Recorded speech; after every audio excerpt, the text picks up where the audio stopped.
Et on va en parler avec vous, Catherine Orestren. Bonjour, merci Bonjour d'être sur en Julien. plateau. Vous êtes grand reporter à France 24. Vous étiez à Port-au-Prince d'ailleurs pour un tournage il y a 6 mois et notamment à Kenskoff. Vous venez de vous entretenir avec le maire de la ville. Il est rescapé de ce massacre et il est sous le choc. Oui, c'est exactement ça. Il n'était pas loin des lieux de l'attentat dimanche dernier quand les gangs ont attaqué Kenskoff. Donc, il est visiblement très secoué. Ils ont perdu des personnes qui travaillent au commissariat également. Donc, des douzaines de personnes sont mortes, d'autres blessées. Et le maire de Kenskoff m'a confirmé qu'il y a des groupes de personnes qui sont kidnappées, qui sont entre les mains des ravisseurs. Donc, évidemment, ils ont très peur pour ces gens-là. Et il m'a décrit la manière dont l'attentat s'est déroulé ce dimanche. Il m'a parlé de nombreux hommes des gangs de plusieurs endroits dans la ville qui ont été attaqués, notamment aussi dans le centre-ville de Kenskoff, près du commissariat, et dans cette église où on a vu qu'il y avait des déplacés, des gens qui avaient déjà fui la violence des gangs. Il m'avait dit qu'il y avait à peu près 140 personnes qui étaient dans l'église au moment des attentats, et de nombreux parmi eux sont des victimes. Donc, il était très secoué, mais il était aussi... il voulait remercier les forces de l'ordre de la police qui sont venues sur place en renfort et qui ont réussi à repousser des gangs, mais il appelle évidemment à plus d'aide, plus de sécurité pour sa ville, qui est dans la ligne de mire des gangs depuis 18 mois maintenant, depuis janvier 2025. Donc évidemment, c'est une situation qui perdure et qui est extrêmement inquiétante pour lui et les habitants de Kenskoff. On est réellement là, Catherine, dans le cœur de la guerre des gangs qui tentent d'étendre leur emprise sur la capitale. Là, on est sur les hauteurs de Port-au-Prince, donc c'est un endroit stratégique.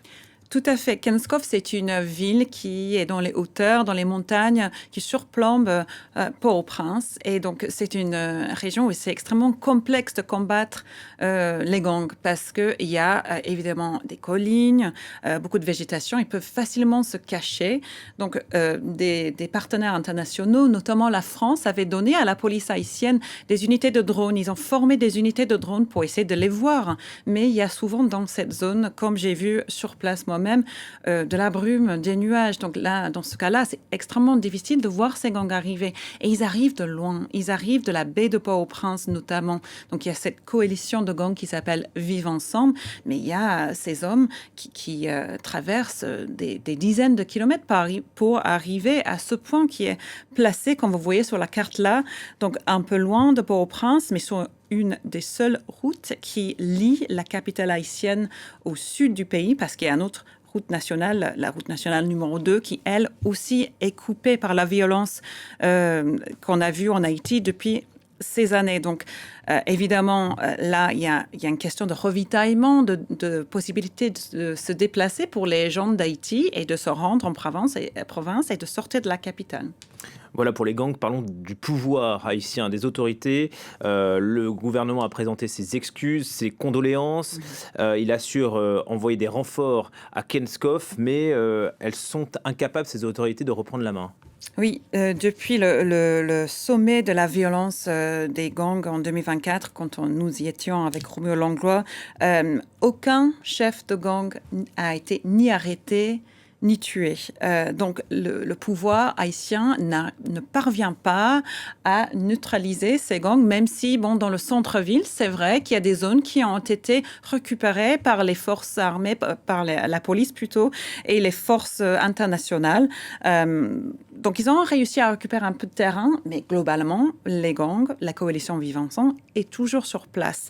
Le Premier ministre Alex Didier Fils-Aimé a exprimé sa profonde compassion et a dit que Kenskoff et tout le territoire haïtien ne sera pas abandonné aux gangs. Mais pour l'instant, c'est difficile de voir comment et comment faire. Il y a une colère qui monte au sein de la population. Comment et quand est-ce qu'ils vont pouvoir vivre en sécurité? Il y a une nouvelle force soutenue par l'ONU, soutenue notamment par les États-Unis, la force de suppression ou de répression des gangs, qui est en train d'arriver. Elle comptera 5 500 hommes en total, mais jusqu'à présent, on a vu peu de résultats par des différentes missions de sécurité. Colère et incompréhension, alors qu'il y a donc ces élections de décembre qui se dessinent en Haïti. Ça paraît compromis?